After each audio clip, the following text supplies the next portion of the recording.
اعوذ باللہ من الشیطان الرجیم، بسم اللہ الرحمن الرحیم۔ دوسرا مراقبہ ہر نعمت کے شکرانے کے فیض کا۔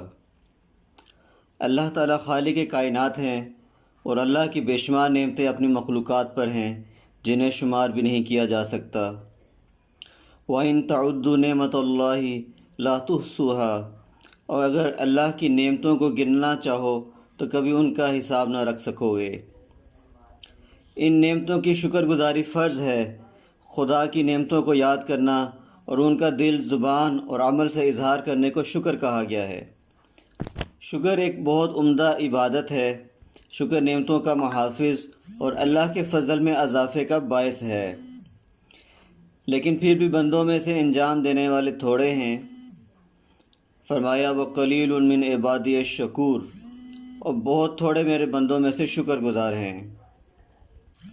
یہ شکر انبیاء علیہ السلام کی صفات میں سے ہے۔ ہمارے پیارے نبی حضرت محمد مصطفیٰ صلی اللہ علیہ وسلم رات کو اللہ کے لیے قیام کرتے، یہاں تک کہ آپ کے قدم مبارک سوج جاتے، مگر پھر بھی آپ فرماتے افلا اکون عبدا شکورا، کیا میں شکر گزار بندہ نہ بنوں؟ قرآن مجید میں اللہ رب العزت کا فرمان ہے شکر کے بارے میں، فرمایا واشکروا لی ولا تکفرون، میرا شکر ادا کرتے رہو اور کفران نعمت نہ کرو۔ ایک اور جگہ پہ فرمایا لئن شکرتم لازیدنکم ولئن کفرتم ان عذابی لشدید، اگر تم شکر گزار بنو گے تو میں تمہیں اور زیادہ دوں گا، اور اگر ناشکری کرو گے تو پھر میرا عذاب بھی بڑا سخت ہے۔ اسی طرح فرمایا وَسَيَجْزِي اللَّهُ الشَّاكِرِينَ، اور جو اللہ کے شکر گزار بندے بن کر رہیں گے اللہ تعالیٰ جلدی اچھا بدلہ عطا کریں گے۔ ایک اور بہت محبت بڑا خطاب مَا يَفْعَلُ اللَّهُ بِعَذَابِكُمْ إِن شَكَرْتُمْ وَآمَنْتُمْ وَكَانَ اللَّهُ شَاكِرًا عَلِيمًا، اگر تم لوگ اللہ کا شکر ادا کرو اور خلوص نیت سے ایمان لے آؤ تو اللہ کو کیا پڑی ہے کہ تمہیں عذاب دے، جبکہ اللہ بڑا قدردان اور سب کچھ جاننے والا ہے۔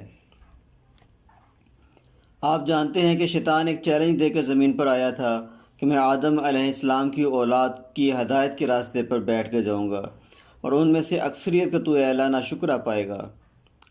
ناشکری ایک ایسا مرض ہے جو انسان کی قوت نمو یعنی ترقی کی قوت، آگے بڑھنے کی قوت کو زنگ آلود کر کے انسان کو مایوسی اور ڈپریشن کا مریض بنا کر ناکارہ کر دیتی ہے۔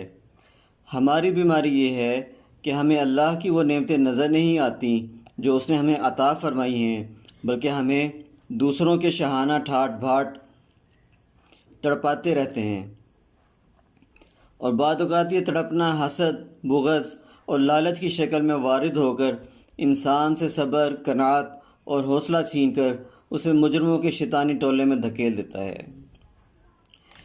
اس نعمتوں کے شکرانے کے مراقبے سے وہ فیض دل پر وارد ہوتا ہے کہ انسان کو ہر طرف نعمتیں بکھری نظر آتی ہیں، دنیا رنگ و نور کے ساتھ اس کے قلب پر منکشف ہو جاتی ہے، اس کو ایک ایک چیز دعوت حسن دیتی ہے اور حسن کی زبان سے کہتی ہے کہ انسان یہ سب تیرے رب نے تیری مسرتوں میں اضافے کے لیے تخلیق کیا ہے۔ انسان کو اپنے بیوی بچے بھلے معلوم ہوتے ہیں، اپنا گھر اور روکھی سوکھی روٹی مزہ دیتی ہے، اپنے وجود پر نظر ڈالتا ہے تو بے ساختہ شکر ادا کرنے لگ جاتا ہے کہ اللہ تعالیٰ نے مجھے آنکھ، کان، زبان جیسی نعمتیں عطا فرمائی ہیں اور مجھے انسان اور اشرف المخلوقات بنایا ہے، اور اپنے حبیب حضرت محمد مصطفیٰ صلی اللہ علیہ وسلم کی امت میں پیدا فرمایا ہے۔ اگر یہ مراقبہ شوہر اور بیوی دونوں کریں تو آپس کی نفرتیں ختم ہو جاتی ہیں اور ایک دوسرے کو نعمت سمجھ کر رب کا شکر ادا کرتے ہیں، بصورت دیگر آپس میں ایک دوسرے کو عذاب سمجھتے ہیں اور شیطان کو جھگڑے کرانے کا بہترین موقع ہاتھ آ جاتا ہے۔ یہ مراقبہ انسان کے اندر سے احساس محرومی ختم کر کے اس کو مثبت قوت فراہم کرتا ہے، اور حالات جیسے ہی ہوں وہ احساس کمتری میں مبتلا ہو کر حالات سے پیٹھ نہیں پھیرتا بلکہ عبد الشکور بن کر آگے بڑھتا چلا جاتا ہے۔ اس مراقبے کے فیض سے دل سے شکرانہ نکلتا ہے اور اللہ تعالیٰ نعمتوں میں اضافہ فرماتا چلا جاتا ہے۔ فیض وہ رحمت ہے جو انسانی لطائف میں جذب ہو کر ان کو فطری رنگ میں رنگ دیتی ہے، جیسے پھول کی خوشبو اور رنگت اسے دور ہی سے دلکش اور جاذب نظر بنا کر انسان کے حواس کو خوشگوار تاثر دیتی ہے۔ اسی طرح یہ روحانی فیوز انسانی روح میں جذب ہو کر اسے خوشبو کی طرح معطر کر دیتے ہیں اور شیطان کی ڈالی ہوئی نجاستوں سے نجات ملتی ہے۔ جس طرح پہلے مراقبے میں گناہوں کی بدبو اور سراند روح میں محسوس ہوتی ہے اور گناہوں سے کراہت محسوس ہوتی ہے اور انسان گناہوں سے بچنے کی کوشش کرتا ہے، دوسرے مراقبے میں مسرت اور شادمانی کا احساس انسان کی روح پر مسلط ہو کر اسے شکر گزار بندوں میں شامل کر دیتا ہے اور وہ نفس مطمئنہ کی پہلی سیڑھی پر قدم آگے بڑھاتا ہے۔ مراقبہ کرنے کا طریقہ یہ ہے کہ پہلے 3 کل پڑھ کر اپنے ہاتھوں پر دم کریں، سورہ اخلاص، سورہ فلق، سورہ ناس پڑھ کر اپنے ہاتھوں پر دم کریں اور سر، کندھوں، سینوں پر پھیر لیں حفاظت کے لیے۔ پھر 21 بار درود شریف پڑھیں۔ اس کے بعد دائیں ہاتھ کی شہادت کی انگلی سے 7 لطائف پر 3 بار انگلی کو دباتے ہوئے اللہ اللہ اللہ کی ضرب لگائیں۔ اس کے بعد 2 سے 3 منٹ حضرت لیاقت علی دامت برکاتہوں کے لیے دعا کریں کہ یا اللہ، جو اونچی سے اونچی نعمت مومن کے لیے بنائی وہ حضرت لیاقت صاحب کو اور مجھے بھی عطا فرما۔ پھر چاہت اور طلب سے نعمتوں کے شکرانے کا فیض بار بار مانگیں۔ جسمانی نعمتیں محنت سے اور وقت لگانے سے ملتی ہیں اور روحانی نعمتیں اللہ کے سامنے رونے اور مانگنے سے ملتی ہیں۔